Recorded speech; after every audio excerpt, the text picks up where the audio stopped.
नमस्कार, मी प्रज्ञा पोगळे. माझा Gatta powered by Chitale butter, bank of Maharashtra, चंदूकाका Saraf jewels, प्रवास स्किन थेरपी आणि सोनाई पशु आहार या विशेष कार्यक्रमात आपल्या सगळ्यांचं स्वागत. महाराष्ट्राच्या राजकारणात शेती, शेतकरी आणि कृषी खातं हे खरंच संवेदनशीलतेनं हाताळलं जातंय का असा प्रश्न उभा राहतो. आणि या सगळ्या परिस्थितीत एक आशेचा किरण दिसतो, तो अमरीशभाई पटेल यांच्या रूपानं. एखादा राजकीय नेता समाज कल्याणाच्या इच्छाशक्तीनं आणि विकासाच्या दूरदृष्टीनं काम करू लागला तर तो काय किमया करू शकतो, काय क्रांती करू शकतो याचं उत्तम उदाहरण म्हणजे ज्वेल ऑफ इंडिया अर्थात अमरीशभाई पटेल. उत्तर महाराष्ट्रात तर धरण उशाला आणि कोरड घशाला अशी अवस्था अनेक जिल्ह्यांची आणि तालुक्यांची आहे. धुळे जिल्ह्यातलं हे चित्र बदलण्यासाठी अमरीश पटेल यांनी अथक प्रयत्न केले. त्या प्रयत्नांना कल्पनाशक्तीची जोड देत त्यांनी उत्तर महाराष्ट्रात गावोगावी जलसंधारणाची चळवळ सुरू केली आणि शेतकऱ्यांची शिवारं जलयुक्त झाली. शेती क्षेत्रातल्या त्यांच्या अभिनव प्रयोगांमुळे आणि जगप्रसिद्ध अशा शिरपूर पॅटर्नमुळे शेतकऱ्यांच्या कष्टाला आणि आशांना नवे अंकुर फुटले. केवळ शेतीच नाही तर शिक्षण क्षेत्रातही त्यांनी मोलाचं योगदान दिलंय. या देशाचं भवितव्य असलेल्या पिढीच्या शिक्षणाचा पाया मजबूत करण्याकरता त्यांनी शैक्षणिक संस्थांचं जाळं विणलंय. आंतरराष्ट्रीय दर्जाचं शिक्षण महाराष्ट्रात मिळावं हा त्यामागचा त्यांचा हेतू आहे. राजकीय महत्त्वाकांक्षेसोबतच शेती, शिक्षण आणि विकास यांची सांगड घालून काम करणाऱ्या अमरीशभाई पटेल यांच्याशी आपण संवाद साधूया. कट्ट्याला सुरुवात करूया. नमस्कार, आपलं स्वागत आहे.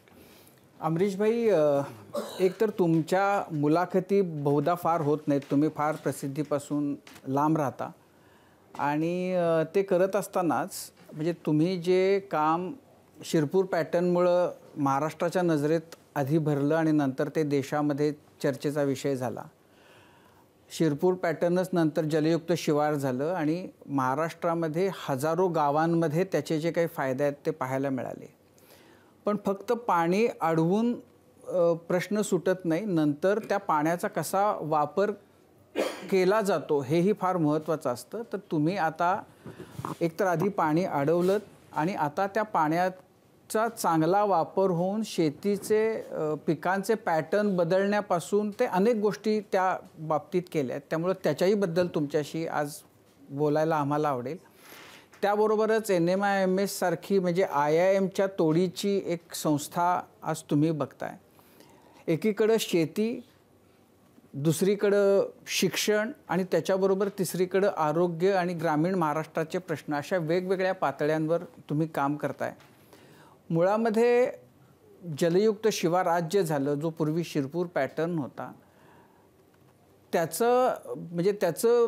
त्याची सुरुवात कशी झाली आणि त्याहीपेक्षा मुळामध्ये आत्ता जो पीक पॅटर्न तुम्ही जो बदलला आहे तो नेमका काय आहे हे ह्याच्यापासूनच गप्पांची सुरुवात करायला आम्हाला आवडेल.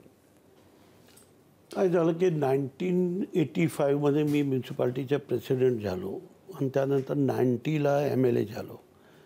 तर त्यावेळी काही 28-30 किलोमीटर जे हायवे सोडून रोड होते आणि त्यावेळी आदिवासी एरिया होता पूर्ण. आणि पूर्ण तालुक्यामध्ये आदिवासी एरियानं जेव्हा मी पाहायला निघालो तेव्हा मला स्वतःला वाटलं की काय परिस्थिती आहे. इतकी नाजूक परिस्थितीमध्ये मी म्युन्सिपाल्टीच्या आमदारकी मला मिळाली. त्या दरम्यान मी पाहिलं की पाणी नसल्यामुळे त्या जमिनीने कोरडवाहू राहायची. नंतर आपण पाहतो आहे की पाऊस केव्हा पडेल आणि केव्हा जाईल काय भरोसा नाही.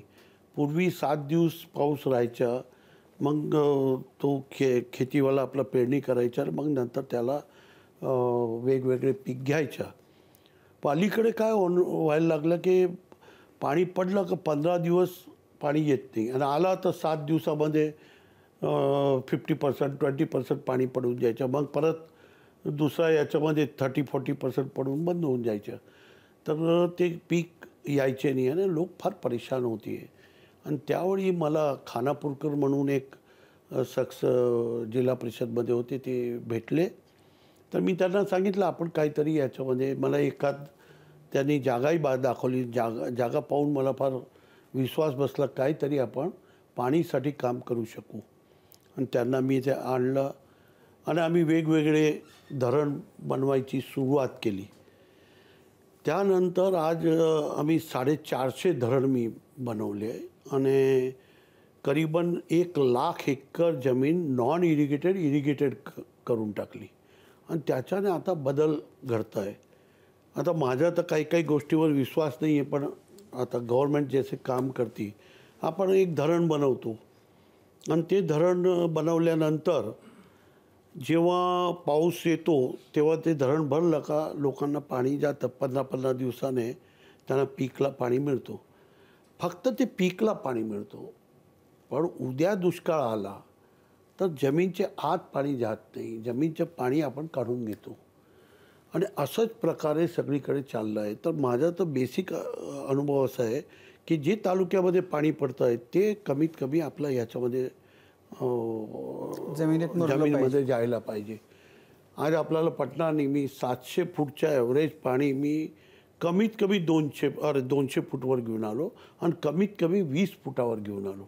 ज्यावेळी 1967मध्ये त्या लोकांनी बोर केलं होतं त्यावेळी 65 फूटवर जे पाणी होतं तिथेही आम्ही आता 40 आणि 30 फूटवर पाणी. नाही, जेव्हा तुम्ही या कामाची सुरुवात केली तेव्हा एक तर पूर्ण तालुक्यात नसेल केलेली, काही भागामध्ये केली असेल, तर जिथं सुरुवात केली तिथं पाणी किती खाली गेलेलं होतं आणि आता तिथली काय स्थिती आहे? खाली नाही, काही जागावर तर पाणीच राहिलं नव्हतं. म्हणजे 500 फूटवर बोर केलं तर पाणीच संपलं होतं.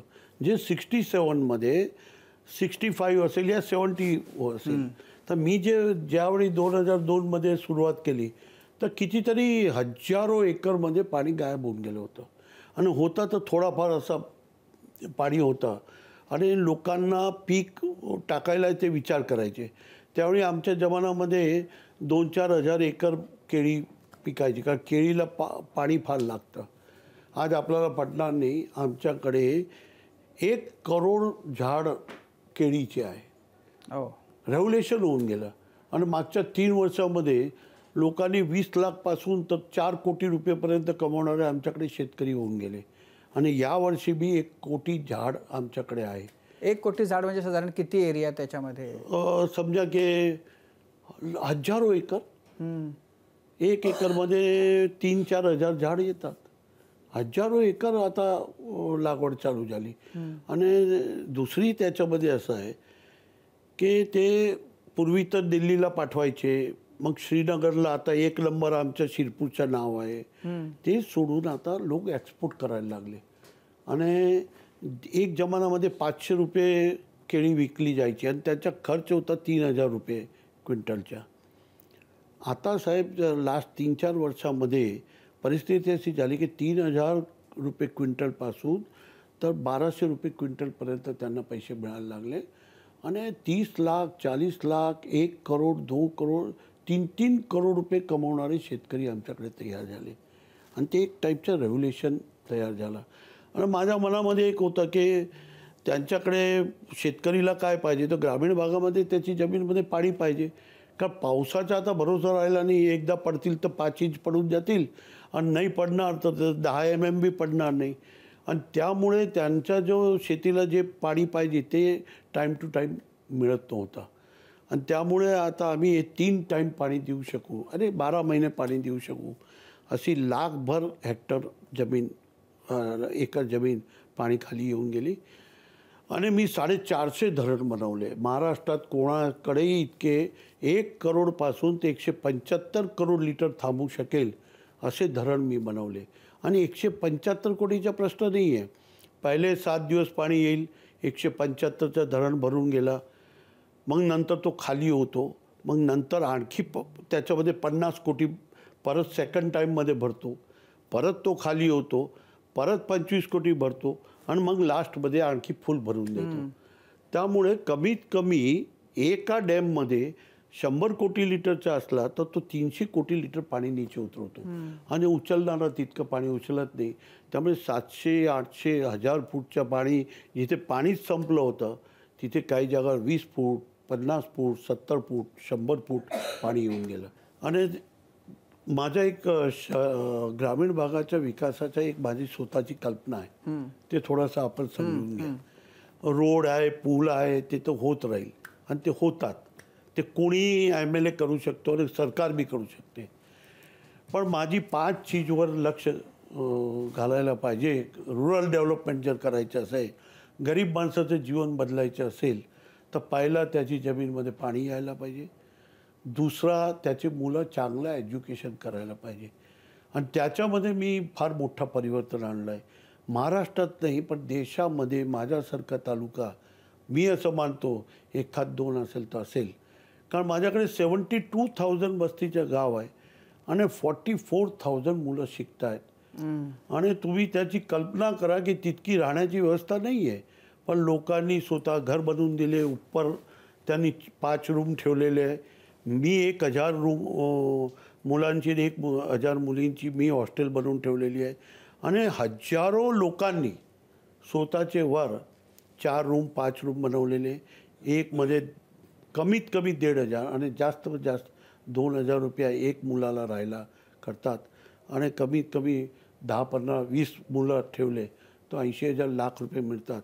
आणि कुणी स्त्री मेहनती असली तर ते सगळ्यांना जेवण बी ते 4 मुलींना आणून ते जेवण बी देते. त्यामुळे आमच्या गावाचं परिवर्तन होऊन गेलं. आपल्याला पटणार नाही, जे 1 रुपया स्क्वेअर फीटमध्ये जगा जे आजच्या 30 वर्षापूर्वी विकायची तर आता संपूर्ण शहरामध्ये 3,000 रुपये स्क्वेअर फीट कमीत कमी आणि हायेस्ट 20,000 रुपये स्क्वेअर फीट जागा प्लॉटसाठी विकली जाते. दुकान वगैरे त्याचे रेट वेगळे आहे. तर अशी परिस्थिती शिरपूरमध्ये झाली. आणि त्याच्यामध्ये प्रत्येक माणूस घर बनवतो, वर 5-7 मुलांना. आणि कमीत कमी माझ्या हिशोबाने 200 खानावळ आमच्याकडे चालते. आणि शिक्षण म्हणजे असं चालू शिक्षण नाही आहे. तर माझ्याकडे जे शिक्षण आहे मी असं नाही सांगू शकत की मुंबईची टॉप कॉलेजची बरोबरीमध्ये फक्त 10% मागे असेल. जबकि पूर्ण महाराष्ट्रात जर शिरपूर जसं शिक्षण जर झालं तर त्याची जीवन बदलू शकतं. हजारो मुलं अमेरिकाने सगळीकडे फॉरेनमध्ये आमच्याकडे गेलेले आहे. हजारो मुलं मुंबई पुण्याला त्यांच्या फॅमिलीचं शिफ्ट हो गए. असे कमीत कमी शिरपूर शहरामध्ये 1,000 ते 1,500 घर असे आहे की ते खाली होऊन गेले. लॉक मारून दिलं. माँ बाप बहीण भाऊ सगळ्यांना घेऊन गेले. कारण त्यांची पगार वगैरे हे सगळी चांगली होऊन गेली. आणि त्याच्याने परिवर्तन होत चाललं आहे. आता मी NMMS चालवतो, त्याची मी तिथे एज्युकेशन संस्था आहे चालू केलेली आहे. एक मिलिटरी स्कूल आहे.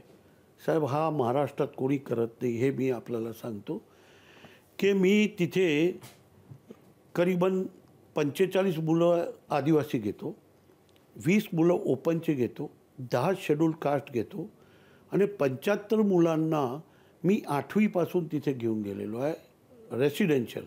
तेही आम्ही त्यांची परीक्षा घेऊन त्याच्यामधली मुलं घेतलेले आहे. आणि ते मुलांना आम्ही 8वीपासून इंजिनिअरिंग IIT आणि नीट हे दोघांची प्रॅक्टिस करायला लावतो. 7 टीचर मुंबईहून मी घेऊन गेलेलो आहे. करीबन 6-7 लाख रुपये त्यांना महिन्याचा पगार देतो. आणि सगळं मिळून दरवर्षी 4 कोटी रुपये NMIMS युनिव्हर्सिटी त्यांच्यावर खर्च करते. तर थेट 12वीपर्यंत आम्ही ठेवतो. आणि दरवर्षी आम्ही 15-12 डॉक्टर बनवतो, इंजिनियर वेगळे बनवतो. शिरपूर एक असं गाव आहे की तिथे 60-70 आदिवासी डॉक्टर. पूर्वी माझी 4 आश्रमशाळा होती त्यामुळे तिथे 60-70 आदिवासी डॉक्टर होऊन गेले. आणि आता दरवर्षी 12-15 डॉक्टर होत आहेत. ते इंजिनियर वेगळे होतात. टॉप क्लास IIT कॉलेजमध्ये त्यांना ॲडमिशन मिळते. इथेही गव्हर्मेंट कॉलेज आपली डॉक्टरची इथे गव्हर्मेंट कॉलेजेसमध्ये त्यांना जागा मिळून राहिली. आणि दरवर्षी मी त्याच्यावर 4 कोटी रुपये आमची NMIMS त्याच्यावर खर्च करते. म्हणजे एक ओव्हरऑल जर आपल्याला ग्रामीण भागाचा विकास. तर 2 झाले मुद्दे. एक झालं तुम्ही म्हणालात शेतीमध्ये पाणी आलं पाहिजे, दुसरं शिक्षण. थर्ड मी आता हॉस्पिटल तयार करतो आहे. 1,000 पेशंटच्या हॉस्पिटल तयार करतो आहे. आतापर्यंत 120 करोड रुपयाच्या मी इक्विपमेंट घेतलेले आहे. आणि दुसरे 150 करोड रुपये हॉस्पिटलमध्ये लावलेले आहे. आणि 350-350 आत्ता मी जानेवारी-फेब्रुवारीमध्ये माझा टार्गेट आहे त्याला ओपन करायचे. म्हणजे जर ग्रामीण भागाच्या विकासाची माझी कल्पना मी सांगतो, त्याची जमीनमध्ये पाणी यायला पाहिजे, त्याला टॉप क्लास एज्युकेशन मुंबईसारखं मिळालं पाहिजे, त्याला टॉप क्लास हॉस्पिटल मिळालं पाहिजे. आणि इंडस्ट्रियलायझेशन व्हायला पाहिजे आणि एन्व्हायरमेंट बदलायला पाहिजे. ते 5 चीजवर मी काम करतो आहे. पहिला मी पाणीवर काम केलं, दुसरा मी एज्युकेशनवर काम करतो आहे, थर्ड मी ते हॉस्पिटल बनवतो आहे, फोर्थ 15,000 लोक माझ्याकडे काम करतायत आता. मी इंडस्ट्रियलायझेशन केलं तिथे आणि मोठ्या प्रमाणामध्ये मी आपले कापडचा धंदा आणला.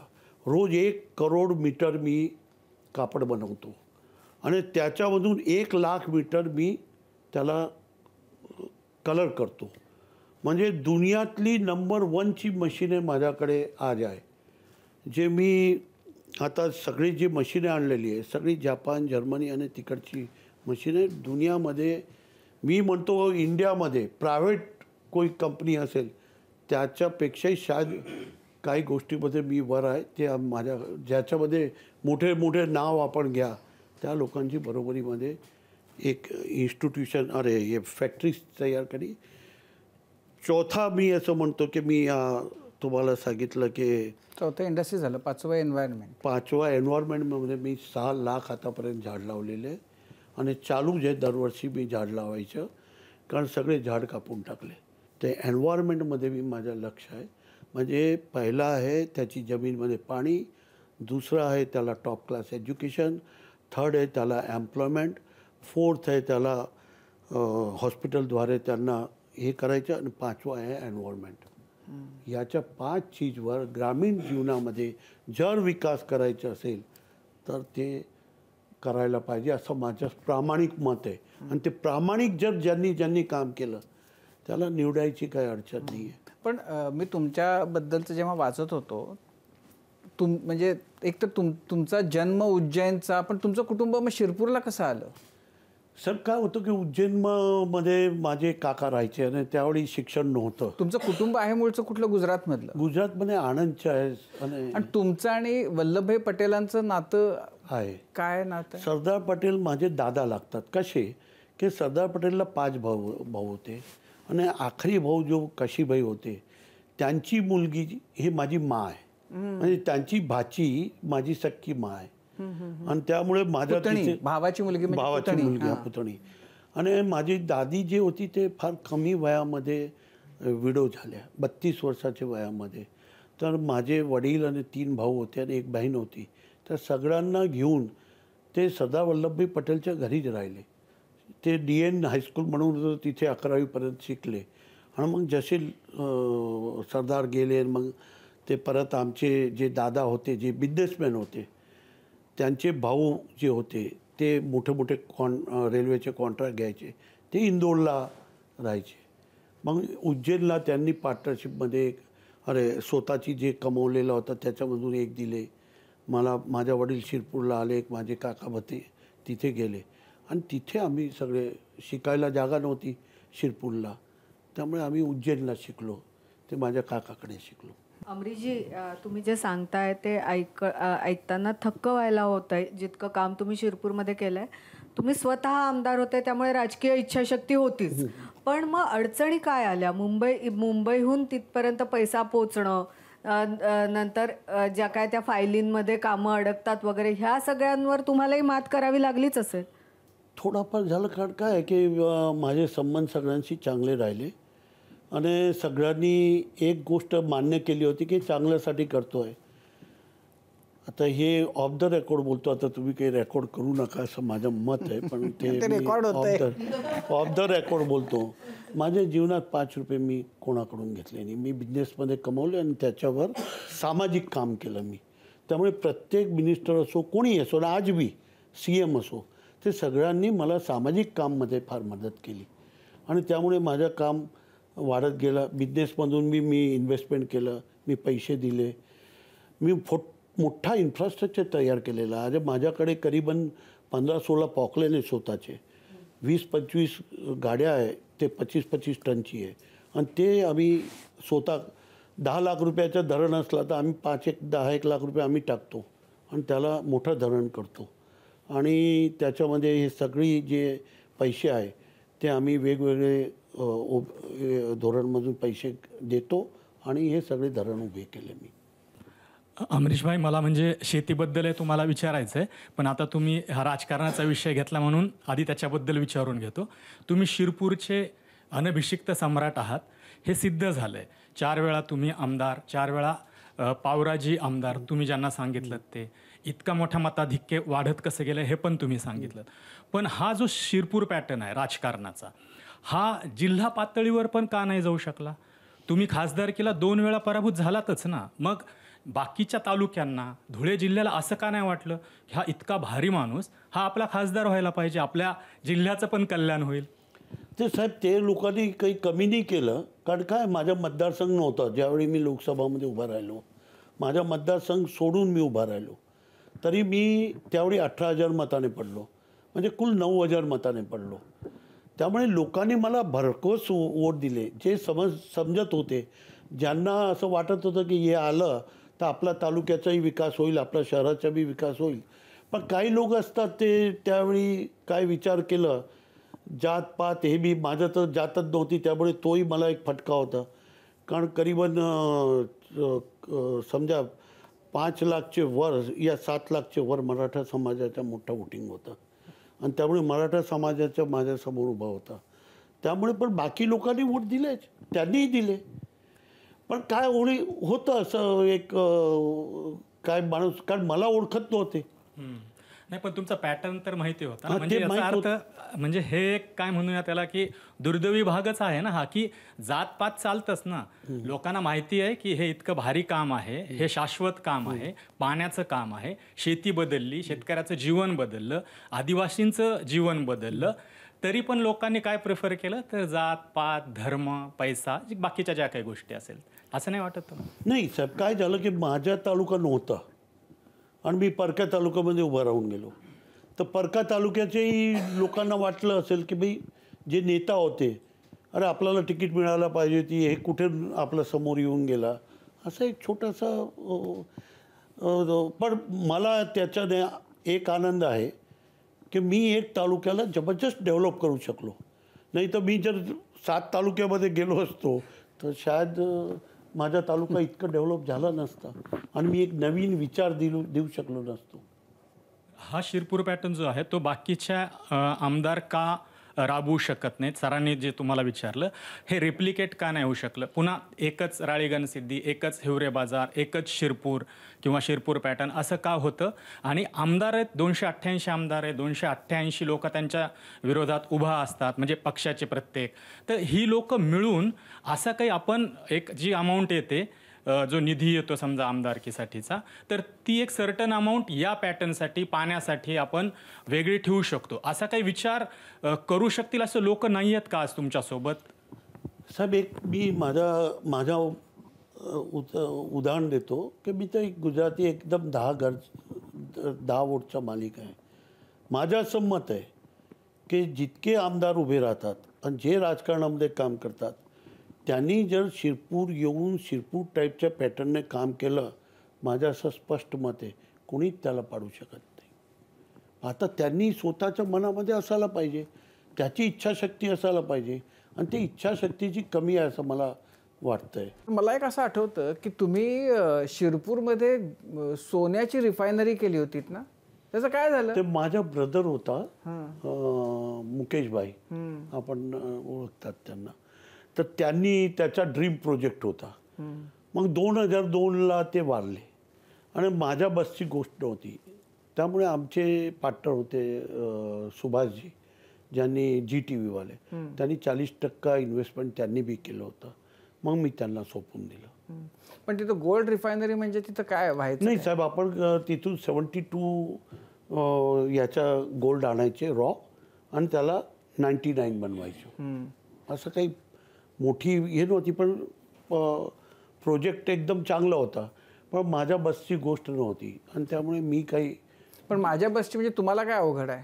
साहेब, अवघड काय होतं हे मी सांगतो तुम्हाला. माझा भाऊ वारले, त्यामुळे घरमध्ये कोणीच राहिला नाही, मी एकटा होतो. मी आमदार बी होतो, माझ्या घरच्याही पाहायच्या, मग एज्युकेशन संस्था पाहायची, आणि माझी स्वतःची तिथे 20-25 फॅक्टरी, जे मी तुम्हाला बोललो नाही आहे, तिथेही 15,000 लोक आज एम्प्लॉय आहे, ते तालुक्याचे जे आहे ते सांभाळणं. आणि हा नवीन मॅटर होता, त्यामुळे मला थोडंसं ते जमलंच नाही आणि मी तिथे कधी गेलोही नाही. आणि त्यामुळे झीवाले आपले सुभाषजीला मी रिक्वेस्ट केली की माझ्याकडून चालणार नाही, आणि त्यांनी 40% इन्व्हेस्टमेंट केलं होतं. पण मग ती सुरू आहे का बंद झाली? नाही, आत्ता बंद झाली. एक पण म्हणजे ॲक्च्युली शिरपूरमध्ये खरोखर सोन्याचा धूर निघत होता. म्हणजे तसं म्हणतो तसं खरोखर सोन्याचा धूर निघतात, तर तो फॅक्टरी बंद झाली तरी म्हणजे आता निघतोय, आताही सोन्याचा धूर निघतोय असं म्हणता येईल. साहेब, एक तुम्हाला शॉकिंग असेल की आमच्याकडे 4-5 हजार केळीचे झाड लागायचे. यावर्षी 1 करोड झाड आहे तालुक्यात. ते रेव्होल्युशनच आहे ना, कारण केळीमध्ये 500 रुपयाचा खर्च येतो आणि आता 2500 पासून 3000 रुपये क्विंटल विकली जाते आणि वर्ल्डमध्ये एक्सपोर्ट होतो. हे रेव्होल्युशन आहे. पण एक आदिवासी भाग होता साहेब, त्याला बदलायला म्हणजे काही रातोरात तो बदलू शकत नाही. पण माझी आत्मा, माझी फॅमिलीची आत्मा, हृदय त्याच्यामध्ये होतं. इथेही राहतो तर माझा हृदय तिथे असतो, मी तिथेच पाहतो. आता मला इथली बी जबाबदारी आहे. मी मुंबईला NMIMS चालवतो, SVKMचा मिठीबाई, NM, DJ संघवी. आज जर तुम्हाला दाखवलं DJ संघवीमध्ये 1000 मुलं घेतो. आज त्याची पहिली यादी आलेली आहे. 99 पॉईंट याच्यावर 8 कोर्सेस आहे. पर्संटाईल मी तुम्हाला आता दाखवतो. मी तुम्हाला प्रूफ देतो. 99 पण अमरीश भाई, तुम्हाला खूप फोन येत असतील ॲडमिशनसाठी. काय करता तुम्ही? आता मी तुम्हाला एक उदाहरण देतो. MBA आमच्या नंबर 1 पकडला जातो इंडियामध्ये. आम्ही 7वे-6वे नंबरवर आहोत. 4 IIM सोडून XLRI जमशेदपूर, मग इथे SP जैन, आणि मग 7वा नंबरवर आमचं नाव आहे. तर मी 600 मुलं घेतो आणि 600 मुलामध्ये त्यांच्या ॲव्हरेज जे आहे ते 26 लाख आहे. हायेस्ट 63 लाख रुपये मिळतात, नाही 20 लाख. डिसेंबरमध्ये त्यांची प्लेसमेंट हो जाते. मार्चमध्ये त्यांची एक्झाम होते. तर 1 नंबरवर ते आहे. तिथे फार फोन येतात जबरदस्त. ऑल इंडिया मिनिस्टरपासून सगळे फोन करतात. तुम्ही कसं काय करता? मी सांगतो तुम्हाला. मी एकालाही ॲडमिशन देत नाही. एक माझ्या मुलालाच नाही दिली. माझ्या मुलाला नाही दिली, त्यानं सांगतो माझ्या मुलालाच नाही मिळाली, तुम्हाला कसं मिळेल? आणि त्यामुळे आमचे जे 32 जे इलेक्टेड ट्रस्टी आहे ते चूप होऊन गेले. कारण त्यांचे भाचे, बांजे, मामा, काका तिथेच राहतात. ईस्ट वेस्टमध्येच राहतात. तुम्ही जिथे राहतात तिथे वेस्टमध्ये ते चूप राहतात. त्यामुळे एक निर्णय असं केला आहे की DJ संघवीमध्ये आणि ह्याच्यामध्ये कोणाचाच ऐकायचं नाही आणि सरेंडर करून टाकले सीटा. त्यामुळे आता तिथे त्रास नाही आहे. ठीक आहे, 11thमध्ये त्रास येतो थोडाफार, त्यांना देतो, पण 1% उपरनीचे. तुमच्या मुलाचं कुठं झालं MBA? नाही झालं ना. मग नाही झालं. पण असं आहे की तुम्हाला ते फायद्याचं झालं की त्याला तिकडे ॲडमिशन नाही घेतली, ते तुम्हाला आता पुढे आयुष्यभर बरं झालं. हा, ते आहे. पण नुकसान बी झालं ना घरात. बायकोने 10 दिवस जेवण नाही दिलं, घरामध्ये भानगड झाली, भावाच्या मुलांनाही नाही दिलं. पण अमरीश भाई, एखादी संस्था उभी राहताना आणि त्याचं खूप नावलौकिक होण्यासाठी NMIMS असेल किंवा मिठीबाई असेल, काही वर्षांपूर्वी आणि आता त्यांची खूप मोठी नावं झाली. एखादी संस्था मोठी होण्यासाठी काय आवश्यक असतं? फर्स्ट, करिक्युलम टॉप असायला पाहिजे. देशातला टॉप क्लास करिक्युलम असायला पाहिजे. त्याचे शिकवणारे जे प्रोफेसर आहेत ते डिलिव्हरी करणारे तसे असायला पाहिजे. थर्ड, त्याचे मुलं जे घेताना मेरिटमध्ये घ्यायला पाहिजे. फोर्थ, एक्झामिनेशन टॉप असायला पाहिजे. एक्झामिनेशनमध्ये आपल्याला पटना आणि आमच्या कुठेही हे असेल, करिक्युलम एकच आहे. आम्ही बॉम्बेला चालवतो, बँगलोरला, हैदराबादला, न्यू बॉम्बेला, धुळ्याला, शिरपूरला, इंदोरला, चंडीगडला ना, आता अहमदाबाद चालू होणार आहे. आणि दुसरे 3 नवीन येत आहेत. एक नागपूरला, एक भुवनेश्वरला 45 एकर आहे, नागपूरला 45 एकर आहे, आणि नॉयडाला आहे. सगळीकडे टॉप क्लास ही 4 आयटम ठेवलेली आहे. आणि करिक्युलम एक असल्यामुळे बँगलोरचा जो एक्झामिनेशन झाली त्याच दिवशी त्याचं हे घेतो आणि कुठेही जाईल ते जांच करायला. बँगलोरचा जो पेपर आहे बँगलोरला जांच होत नाही आणि बॉम्बेला येऊन आम्ही डिक्लेअर करतो. आणि तुम्हाला असं वाटलं की माझ्या मुलाला हे बरोबर मिळालेलं नाही तर तो अपील करू शकतात. 2 प्रोफेसर, एक बाहेरचा आणि एक आमच्या, हे जांच करतो.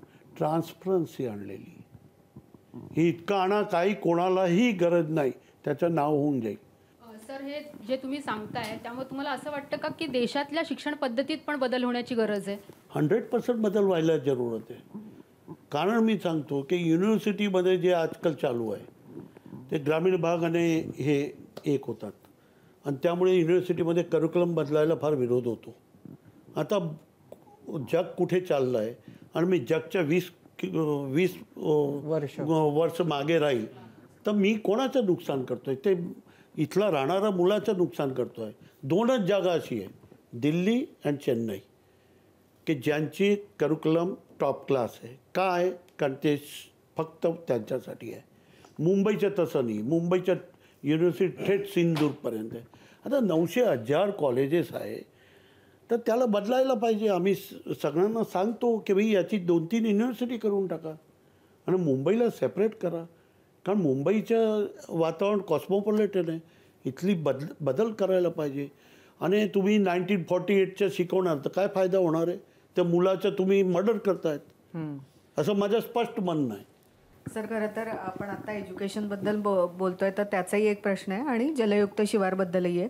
एज्युकेशनचा हा प्रश्न आहे की इतक्या टॉपच्या इन्स्टिट्यूट सध्या तुम्ही चालवतायत, मग NMISS असेल किंवा सांगवी कॉलेज असेल, तिथे जे मुलं येतात म्हणजे आता तुम्ही पर्सेंटाईल दाखवले 99.99 पर्सेंटाईल, पण हे सगळे त्याच एज्युकेशन सिस्टीममधनं येतात जिथे 1ली ते 8वी परीक्षा नाही, मुलं नापासच होत नाही, 10वीत मेरिट लिस्ट नाही कारण मुलांना वाईट वाटायला नको, 12वीत मेरिट लिस्ट नाही आणि मग ते तुमच्या हातात येतात. तुम्हाला वाटतं विद्यार्थ्यांचा स्तरसुद्धा आणि त्यांना बेसिक जे नॉलेज आहे त्याच्यातसुद्धा कमतरता आली आहे आता?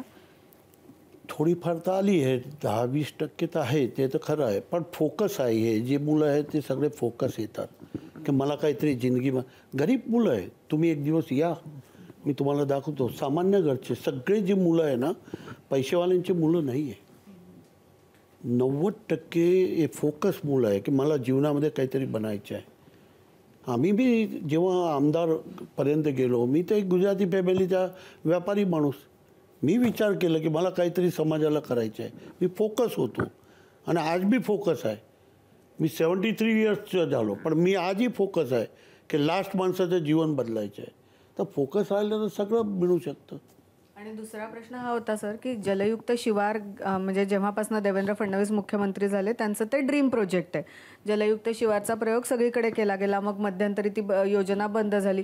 तुम्ही त्याचा आढावा घेतला का? त्याचं जे काम चाललेलं आहे, जे शिरपूर पॅटर्नवर बेस्ड आहे असं आपण म्हणतो, ते योग्य पद्धतीने होत आहे का? महाराष्ट्रात दिसत आहे का? खरंच तुम्हाला तो बदल दिसला का जलयुक्त शिवारच्या माध्यमातून? प्रामाणिकपणे जर काम जिथे जिथे झालं असेल तिथे बदलाव आहे.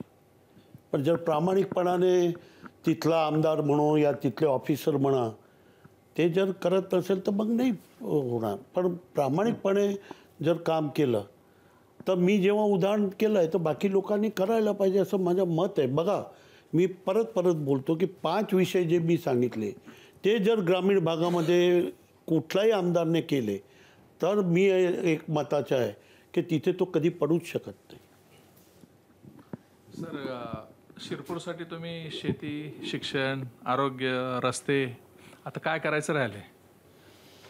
मला आता सगळ्यापेक्षा जास्त एन्व्हायरमेंटवर लक्ष घालायचं आहे. त्यामुळे मी 5-7 वर्षापासून झाड लावतो आहे. आणि एक जमान्यामध्ये करोडो झाड होते आमच्या तालुक्यात, ते आता नाही आहे. तर माझा एक विचार आहे की त्याच्यावर जास्त लक्ष, एन्व्हायरमेंटवर लक्ष घालायला पाहिजे.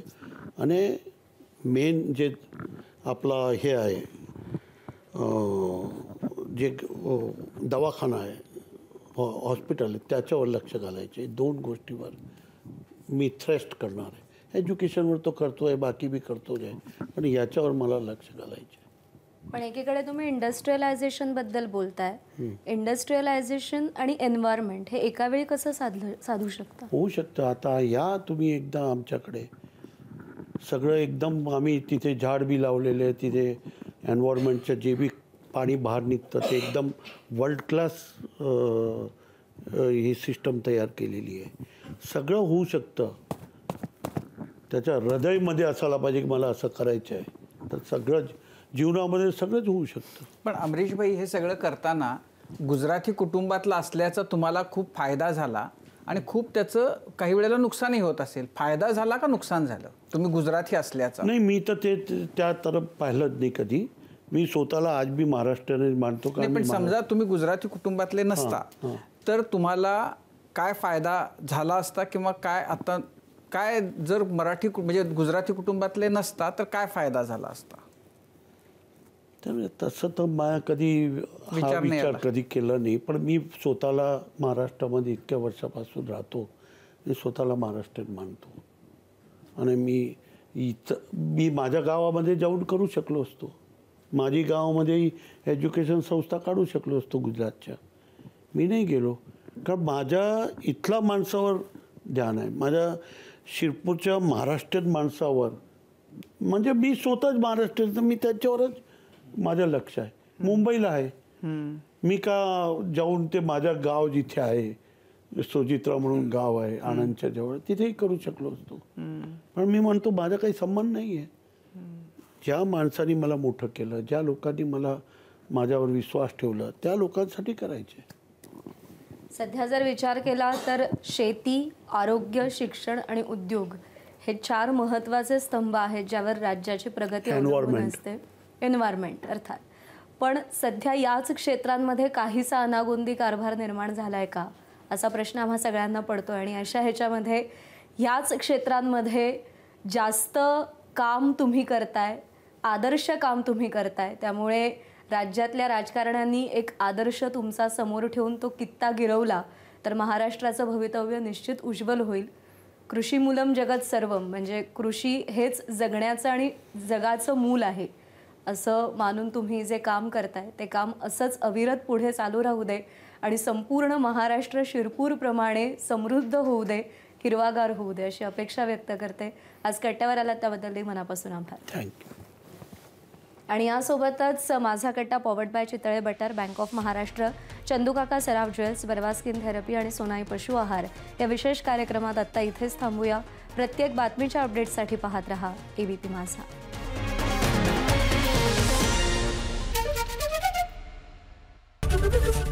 एबीपी माझा, उघडा डोळे बघा नीट.